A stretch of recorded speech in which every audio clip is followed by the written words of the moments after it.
Electoral bond क्या है जिस पर हो रहा है भारी विवाद, सुप्रीम कोर्ट के फैसले से भी क्या बदलेगा।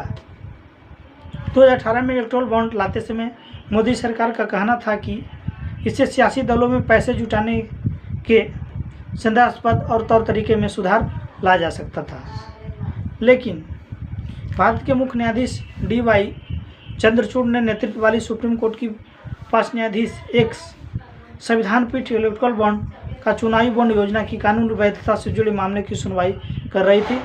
उसमें ये मामला सुप्रीम कोर्ट में 8 साल से ज़्यादा वक्त से लंबित है और इस पर अभी निगाहें इसलिए भी टिकी है कि क्योंकि मामले का नतीजा साल 2024 में होने वाला लोकसभा चुनाव पर बड़ा असर डाल सकता है।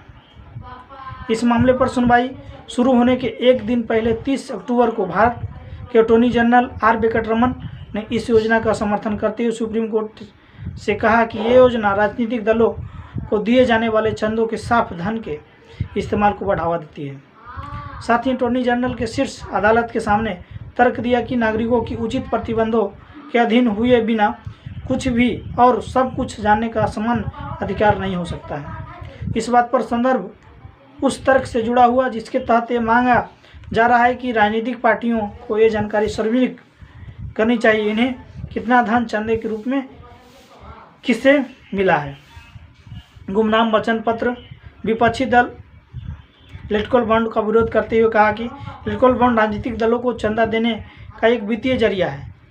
यह एक वचन पत्र की तरह है जिसे भारत का कोई भी नागरिक या कंपनी भारतीय स्टेट बैंक की चुनिंदा शाखाओं से खरीद सकता है और अपनी पसंद के किसी भी राजनीतिक दल को गुमनाम तरीके से दान कर सकता है। भारत सरकार ने इलेक्टोरल बॉन्ड योजना की घोषणा 2017 में की थी। योजना को सरकार ने 29 फरवरी 2018 को कानून लागू कर दिया था।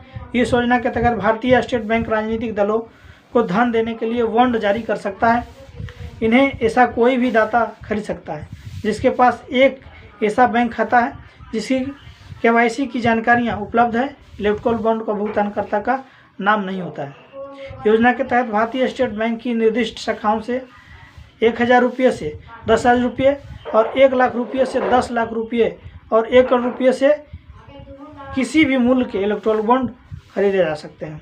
चुनावी बॉन्ड की अवधि केवल 15 दिनों की होती है, जिसके दौरान इसके इस्तेमाल सिर्फ जनप्रतिनिधि अधिनियम के तहत पंजीकृत राजनीतिक दलों को दान देने के लिए किया जा सकता था। केवल उन्हीं राजनीतिक दलों को इलेक्टोरल बॉन्ड के जरिए चंदा दिया जा सकता है जिनके लोकसभा या विधानसभा के लिए पिछले आम चुनाव में डाले गए वोटों को कम से कम 1% वोट हासिल किया हो। योजना के तहत चुनावी बॉन्ड जनवरी, अप्रैल, जुलाई और अक्टूबर के महीने में 10 दिनों की अवधि के लिए खरीद के एक उपलब्ध कराए जाते हैं। इन्हें लोकसभा चुनाव के वर्ष में केंद्र सरकार द्वारा अधिसूचित 30 दिनों की अतिरिक्त अवधि के दौरान भी जारी किया जा सकता है। क्या है चिंताएं, मैं बता रहा हूं कि भारत सरकार ने इस योजना की शुरुआत करते हुए कहा था कि इलेक्टोरल बॉन्ड देश की राजनीतिक फंडिंग की व्यवस्था को साफ कर देगा, लेकिन पिछले साल कुछ सालों में ये सवाल बार बार उठ रहा है कि इलेक्टोरल बॉन्ड के जरिए चंदा देने वाले की पहचान गुप्त रखी गई है, इसलिए इसे काले धन की आमद को बढ़ावा मिल सकता है। एक आलोचना यह भी है कि यह योजना बड़े कॉर्पोरेट घरानों की यह पहचान बताए बिना पैसे दान करने में मदद करने के लिए बनाई गई है। इस योजना की चुनौती देते हुए सुप्रीम कोर्ट में 2 याचिकाएं दायर की गई हैं। पहली याचिकाएं साल 2017 में association for the democratic reforms और गैर लाभकारी संगठन कॉमन कॉज द्वारा संयुक्त रूप से दायर की गई थी और दूसरी याचिका साल 2018 में भारतीय कम्युनिस्ट पार्टी मार्क्सवादी के दायर में की गई है। सुप्रीम कोर्ट के दायर याचिका में कहा गया कि इस योजना की वजह से भारतीय और विदेशी कंपनियों द्वारा असीमित राजनीतिक दान और राजनीतिक दलों के गुमनाम फंडिंग के फ्लडगेट्स या बाढ़ के द्वारा खुल जाते हैं, जिससे बड़े पैमाने पर चुनावी भ्रष्टाचार का वैध बना दिया जाता है। याचिका में यह भी कहा गया कि इलेक्टोरल बॉन्ड योजना की गुमनामी एक नागरिक के जमाने के अधिकार का उल्लंघन करती है, उस अधिकार को जिसे सुप्रीम कोर्ट ने पिछले फैसलों ने संविधान के अनुच्छेद 19 के 1A के तहत अभिव्यक्त की स्वतंत्रता एक पहलू माना जाता है। और सुप्रीम कोर्ट के सामने उठाई गया यह चिंता का यह है कि FCRA में संशोधन किया गया कि ताकि भारत के सहायक कंपनी के साथ विदेश कंपनियों को भारतीय राजनीतिक दलों को फंड देने की अनुमति दी जा सके। इस योजना की वजह से भारतीय और विदेशी कंपनियों द्वारा असीमित राजनीतिक दान दिए जाने और राजनीतिक दलों को बेहताशा गुमनाम फंडिंग मिलने के द्वारा हुए जाते हैं, जिससे चुनावी भ्रष्टाचार को बड़े पैमाने पर वैध बना दिया जाता है। सुप्रीम कोर्ट के दायर याचिकाओं में दी गई दलील। इस वजह से अपने एजेंडा रखने वाले अंतर्राष्ट्रीय लॉबिस्टों को भारतीय राजनीतिक और लोकतंत्र में दखल देने का मौका मिल रहा है। याचिकाकर्ताओं की कंपनी अधिनियम 2013 में किए गए इन संशोधनों पर भी आपत्ति उठाई तो कंपनी को अपनी वार्षिक लाभ और हानि खातों में राजनीतिक योगदान को विवरण देने से छूट देते हैं। याचिकाकर्ताओं का कहना है कि इसमें राजनीतिक फंडिंग में अपारदर्शिता बढ़ेगी और राजनीतिक दलों द्वारा ऐसी कंपनियों को अनुचित लाभ पहुंचाने को बढ़ावा मिलता है।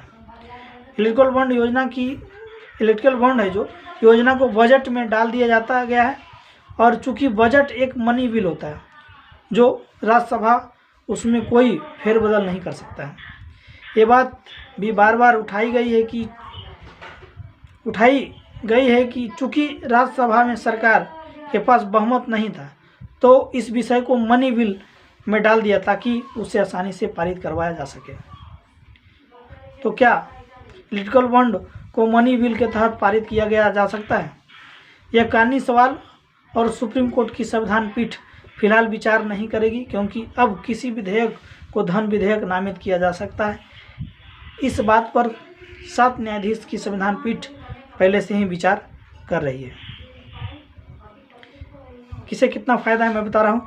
चुनाव निगरान संस्था association of the democratic reform की एक रिपोर्ट के मुताबिक 2016-17 और 2021-22 के बीच 5 वर्षों में कुल 7 राष्ट्रीय दलों में 24 क्षेत्रीय दलों को चुनावी बॉन्ड से कुल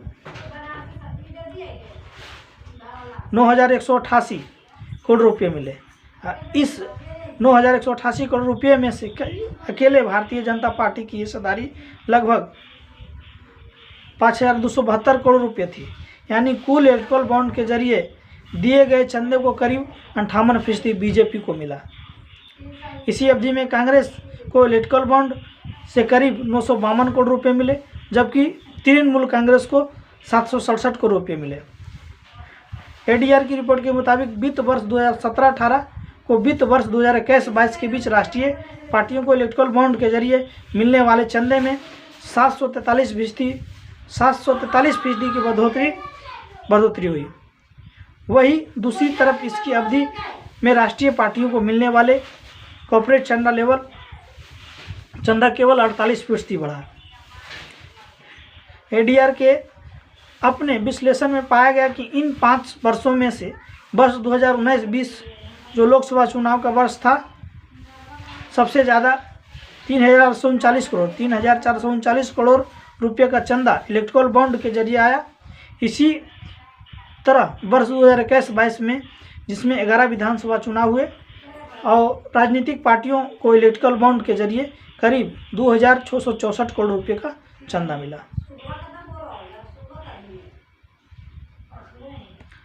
और 2016-17 और 2021-22 के बीच कुल 7 राष्ट्रीय चुनाव और 24 क्षेत्रीय दलों में इसका माध्यम 9,188 करोड़ रुपये मिला। और कुल चंदे में से लगभग 5,272 करोड़ रुपये यानी करीब 58% राशि सिर्फ भारतीय जनता पार्टी को मिली। और कांग्रेस को इस माध्यम से करीब 952 करोड़, जबकि तृणमूल कांग्रेस को 767 करोड़ रुपये मिले। चुनाव आयोग RBI की राय। साल 2019 में सुप्रीम कोर्ट के सामने दायर एक हल्फनामे में चुनाव आयोग ने कहा था कि इलेक्ट्रल बॉन्ड राजनीतिक फंडिंग और पारदर्शिता को खत्म कर देंगे और इसका इस्तेमाल भारतीय राजनीति को प्रभावित करने के लिए विदेशी कॉर्पोरेट शक्तियों को आमंत्रण देने जा रही है। देने जैसा भी है। चुनाव आयोग ने यह भी कहा था कि कई प्रमुख कानूनों के लिए नए संशोधन की वजह से ऐसी सेल कंपनियां खुल जाने की संभावना बढ़ जाएगी, सिर्फ राजनीतिक पार्टियों को चंदा देने के इकलौते मकसद से बनाया जाएगा। ADR की याचिका के मुताबिक भारतीय रिजर्व बैंक ने बार बार चेतावनी दी थी कि इलेक्ट्रिकल बॉन्ड को इस्तेमाल काले धन के प्रसार, मनी लॉन्ड्रिंग और सीमा पार जालसाजी बढ़ाने के लिए हो सकता है। इलेक्ट्रिकल बॉन्ड को एक अपारदर्शी वित्तीय उपकरण करते हुए आरबीआई ने कहा था कि चूंकि ये बॉन्ड मुद्रा की तरह कई बार हाथ बदलते हैं, इसलिए इसकी गुमनामी का फायदा मनी लॉन्ड्रिंग के लिए किया जा सकता है। और सरकार का कहना है कि इलेक्ट्रिकल बॉन्ड राजनीतिक पार्टियों को मिलने वाले चंदे के पारदर्शिता को बढ़ावा देती है। सरकार के मुताबिक ये योजना पारदर्शी और उसके जरिए काले धन की अदला बदली नहीं होती है।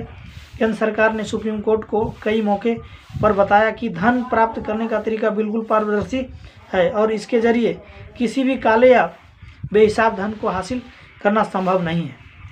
यह कहते हुए कि यह योजना स्वच्छ धन के योगदान और टैक्स दायित्वों में पालन को बढ़ावा देती है।